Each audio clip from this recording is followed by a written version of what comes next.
Okay, so what you're looking at here is the management discussion on the business operations and their financial condition. So I'm just going to read this verbatim, but give you some context of what really jumps off the page within this, because there's some really good finds to help just better understand the value proposition of what Palantir is delivering, as well as some of the financial efficiencies of the business. So it says here in the overview, we founded the company in 2003 to build software for use in counterterrorism operations. In 2008, we released our first platform, Palantir Gotham, for customers in the intelligence sector. Gotham enables users to identify patterns hidden deep within datasets, ranging from signals intelligence sources to reports from confidential informants. Defense agencies in the United States then began using Gotham to investigate potential threats and to help protect soldiers from improvised explosive devices. Today, the platform is widely used by government agencies in the United States and its allies. Our software is on the front line, sometimes literally, and that means so are we. Just taking that in, this platform and this company, this software is saving lives. I think we got to really remind ourselves of that, right?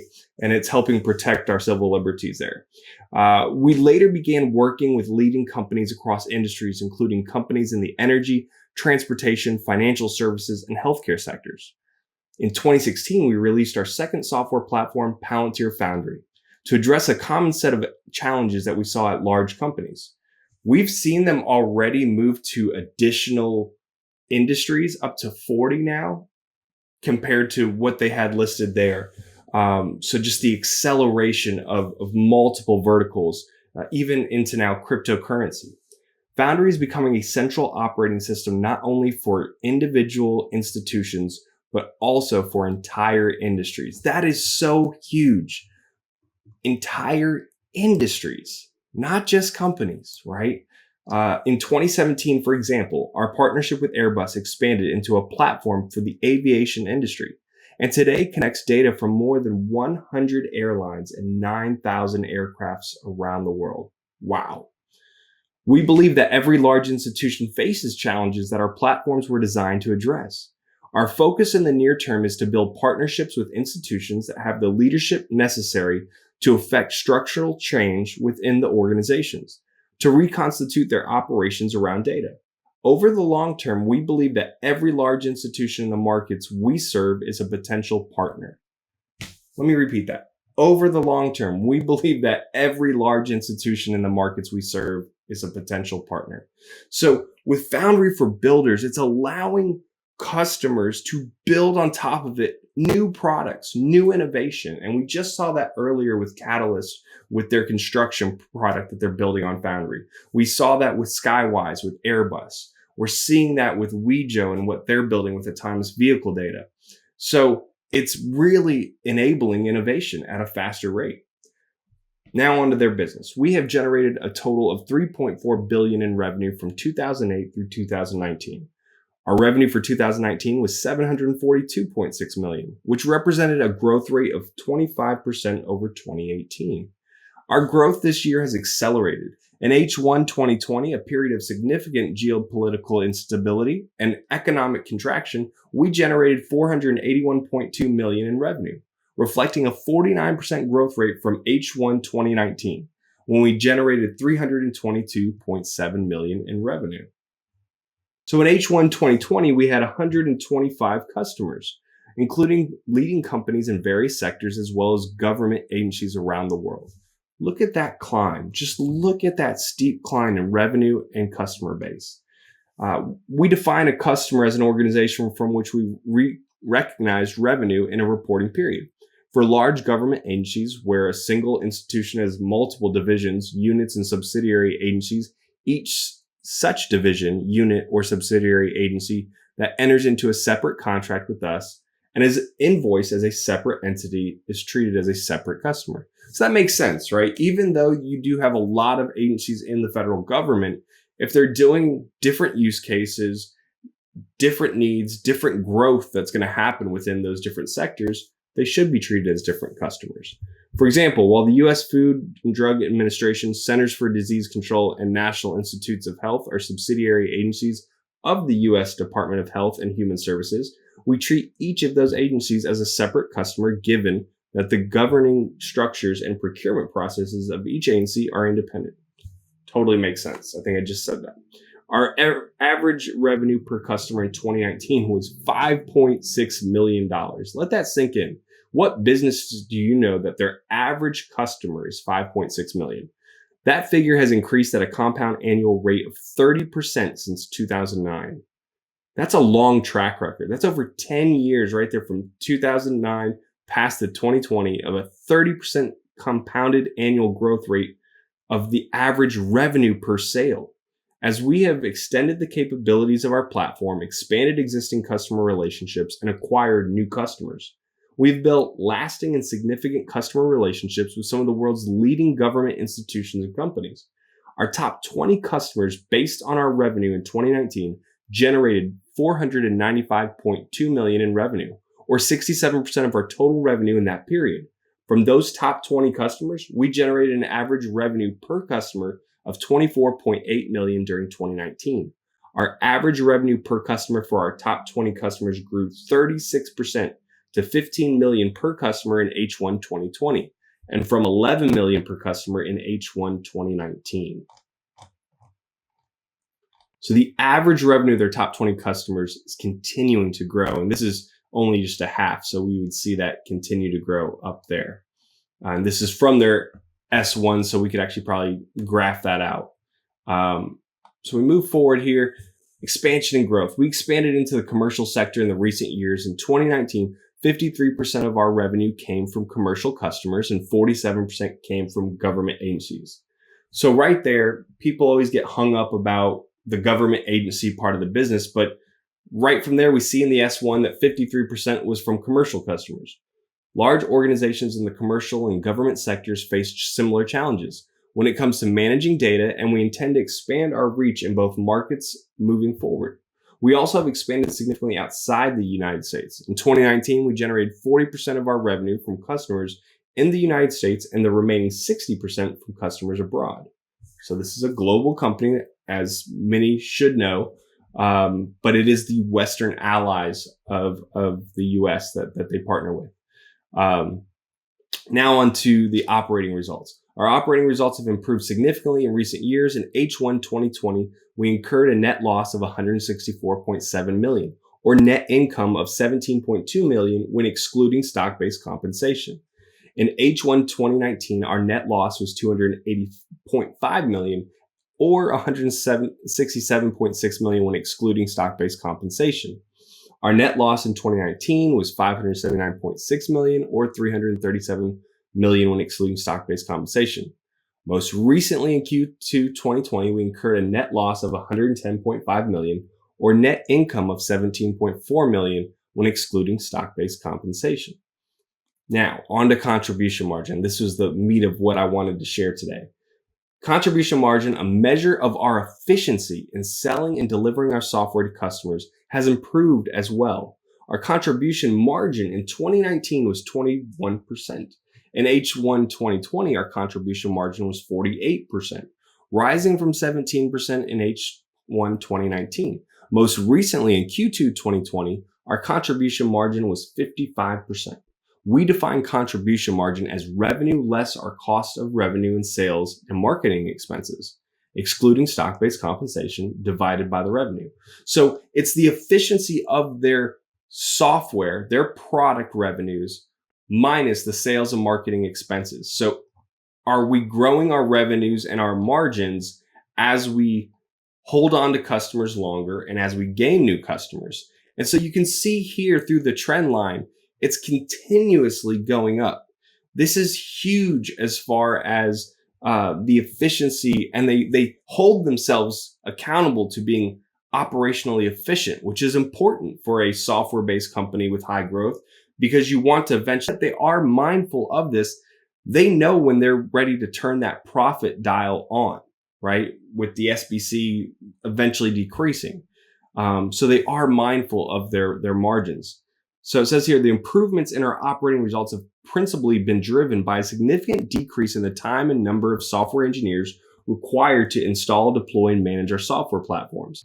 the time required for a customer to start working with their data in our platform has decreased more than five-fold since Q2 2019 to an average of 14 days in Q2 2020. In some cases, a customer can now be up and running in 6 hours.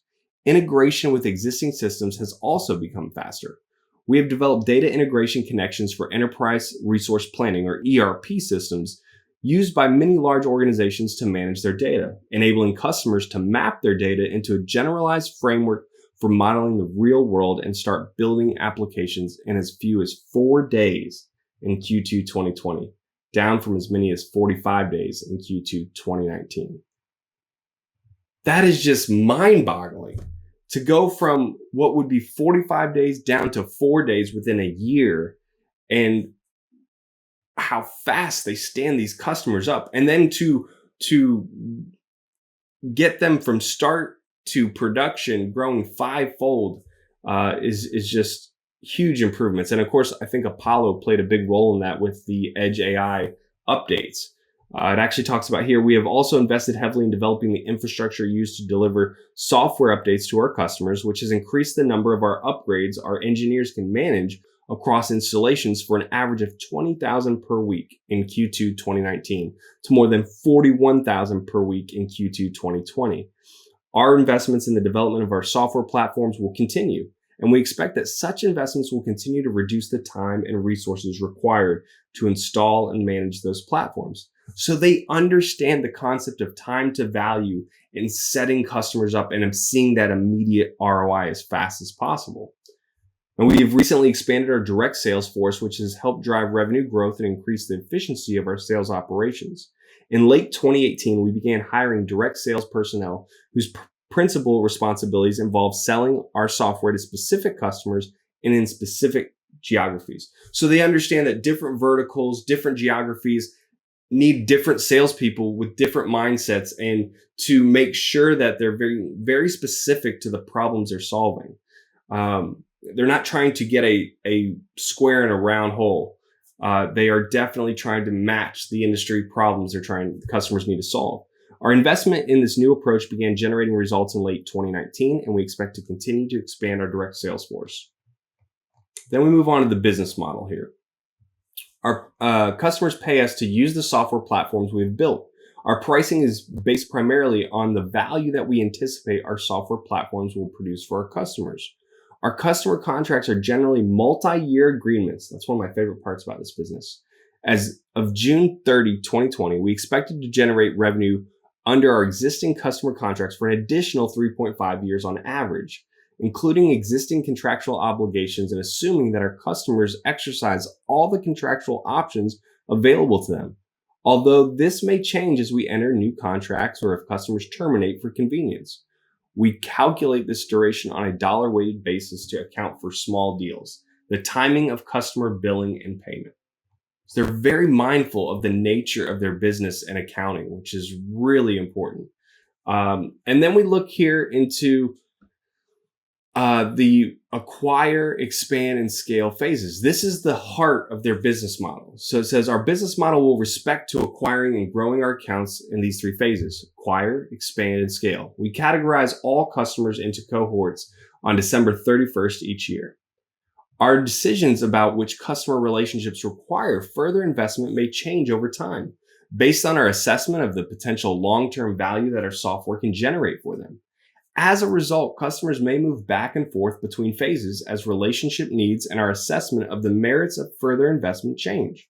We enter into initial pilots with customers, generally at our own expense and without a guarantee of future returns, in order to access a unique set of opportunities that others may pass over for lack of resources or shorter investment horizons.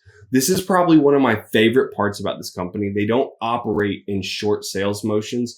They don't operate in short-sighted returns. They're thinking bigger picture, bigger impact to the business, and what they can have a customer for life, right? They're customer obsessed. And it shows that because they're willing to lose money on their first two pieces of the phases in a sales motion, which is acquire and expand, which we'll talk about here, because they know that they're that confident in the product standing alone on itself and the value it brings They will make up all those margins and revenues in the third scale phase.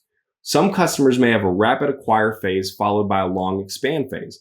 Others may skip the expand phase altogether and move immediately into the scale phase. We manage customers at the account level, not by industry or sector, so that we can optimize on the specific growth opportunities for each. In 2019, we generated a total of $742.6 million in revenue, of which $0.6 million came from customers in the acquire phase. $176.3 million came from customers in the expand phase, and $565.7 million came from customers in the scale phase.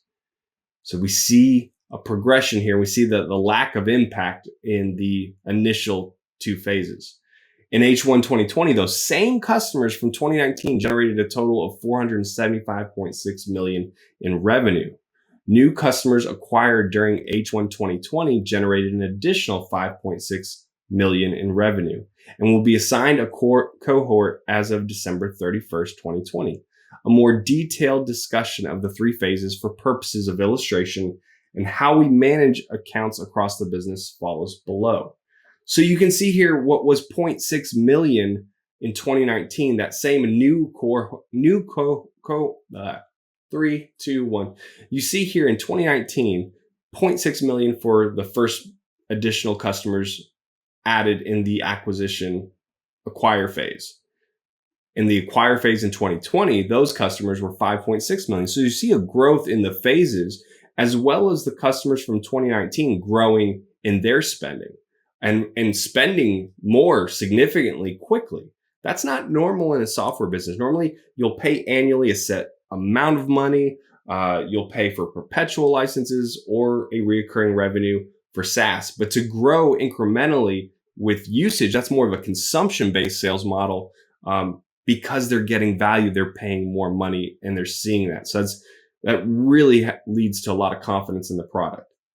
Okay, so acquire. We actively pursue discussions with existing and prospective customers in order to identify ways in which our software platforms can provide long-term value. In the first phase, we typically acquire new opportunities with minimal risk to our customers through short-term pilot deployments of our software platforms at no or low cost to them. We believe in improving the value of our platforms to our customers. During these short-term pilots, we operate the accounts at a loss. We believe that our investments during the phase will drive future revenue growth. We define a customer or potential customer as being in the acquire phase. As if the end of the calendar year, we recognize less than $100,000 in revenue from the customer that respective year. Customers may make nominal payments in connection with the evaluation of our software that we do not consider material in evaluating the performance of our accounts. We evaluate the success of customer accounts in the acquire phase based on the revenue such accounts generate in the following year. So they're measuring, are we progressing? Are we evolving with these customers? Are we finding new use cases and making an impact? And is this customer a right fit for our business? Are they seeing that value? In 2019, we generated $0.6 million in revenue from customers in the acquire phase, which yielded a contribution loss of $65.4 million. In H1 2020, those same customers generated $18.8 million in revenue, which yielded a contribution loss of $13.9 million. The top 25% of acquire phase customers by revenue at the end of the year generated 65% of the total H1 2020 revenue generated by all customers in the acquire phase as of December 31st, 2019. So we're seeing more and more revenue come from our customer base as they use the product more and more departments are using it. Our investment in the second phase is often significant as we seek to understand the principal challenges faced by our customers and ensure that our software delivers value and results. So they're all about business outcomes, which is what you should be as a software company. Really, any company. We define a customer in the expand phase as any customer from which we have recognized more than $100,000 in revenue in a calendar year and whose account has a negative contribution margin during the year at issue. As determined as of the end of the year in this phase, we operate at a loss as measured by contribution margin in order to drive future revenue and margin expansion. In 2019, we generated, I'm actually going to skip all the different things here. You can read it on my screen, move on to the scale phase here, just so we can get to this piece, the meat and potatoes of reaping the rewards. As customer accounts mature, our investment costs relative to revenue generally decrease, while the value our software provides to our customer increases, often significantly, as usage of the platform increases across the customer's operations. In this third phase, after having installed and configured the software across an entire enterprise, customers become more self-sufficient in their use of our platforms, including developing software and applications that run on top of our platforms, while still continuing to benefit from the support of our operations and maintenance services. We define a customer in the scale phase as any customer from which we recognize more than $100,000 in revenue in a calendar year and whose account had a positive contribution margin during the year at issue, as determined as of the end of the year. In the scale phase of our partnerships with customers that we generally see contribution margin on particular accounts improve. In 2019, we generated $565.7 million in revenue from the customers in the scale phase, with a contribution margin of 55%. That was much higher than previously in the other two phases. In H1 2020, those same customers generated $296.3 million in revenue with a contribution margin of 68%. We believe that all of our customers will move into the scale phase over the long term. They're playing the long game. They're playing customer obsession and customer focus and value. I love it. We also believe that contribution margin for scale phase accounts will increase further as we become more efficient at deploying our software platforms across the entirety of our customers' operations and at managing and operating our software. So anyone who says that Palantir is not focused on being profitable needs to go back and read their S1. They're looking for efficiencies and operating at peak, optimized deployment methods and growing their margins as best as possible over the long term. The top 25% of our customers by contribution margin in the scale phase as of the end of 2019 had a contribution margin of that year of 87%. Those customers generated $110.7 million in revenue in 2019, or 20% of total revenue generated by scale phase customers that year. In H1 2020, the top 25% customers by contribution margin in the scale phase as of the end of 2019 had a contribution margin during the period of 89%. So they are making all those margins back. Let me finish this sentence here. Those customers generated $101.6 million in revenue in H1 2020, or 34% of total revenue generated in H1 2020 by all customers in the scale phase as the December 31st, 2019. So, big piece here. They are going to continue to have higher contribution margins and revenue as these contracts keep getting renewed and customer relationships get stronger and more use cases are identified. So Foundry is like a 5-year-old business. Actually, it might be a little older than that if I remember right. No, 5 years I think is about right. If I remember what we said here, I think it was 2016. Oh, well, I'll go back to, you can fact check me. But I think it's about 5 years old, and we're going to continue to see this grow. So you have to be patient with investing in any company, but you can see here this business model definitely rewards patience because the expansion will grow over time as we see those contribution margins and revenues. It's a different business model than just a transaction. They're not trying to make just a one-point transaction. They're trying to make a long-term relationship, and then they sell more based on the consumption. And that's only off of having Foundry, Gotham, and Apollo. I mean, imagine if they came out with some new products and they're starting to modularize. 3, 2, 1. They're starting to modularize Foundry into specific products for specific businesses. So they talk about the key factors in affecting their performance are their technology, and they're committed to continuing to spend in that. They said through December 31st, 2019, we have invested $1.5 billion in research and development since 2008. We will continue to invest in the development of our software platforms to expand their capabilities. That's what you want to see in a technology company. You want to see R&D spending grow up like that. You want to see them lower their customer acquisition and expansion in costs as well, and improve in sales and marketing. I know this video was a lot longer than what we anticipated, but I think this gives you a real fundamental foundation around the value that Palantir provides in the short term, but more importantly, in the long term, and the value that they're changing industries with their software. And once word of mouth gets around, I could easily see something like Catalyst, their software being built on Foundry for Builders, being the industry standard for construction software, just like Skywise for Airbus was for the aircraft industry. Let me know what your thoughts are. Please hit subscribe if you like this content. Give me some comments. I'm always trying to improve. It's a little late night, so a little slow on the reading tonight, but thank you again for watching, and God bless.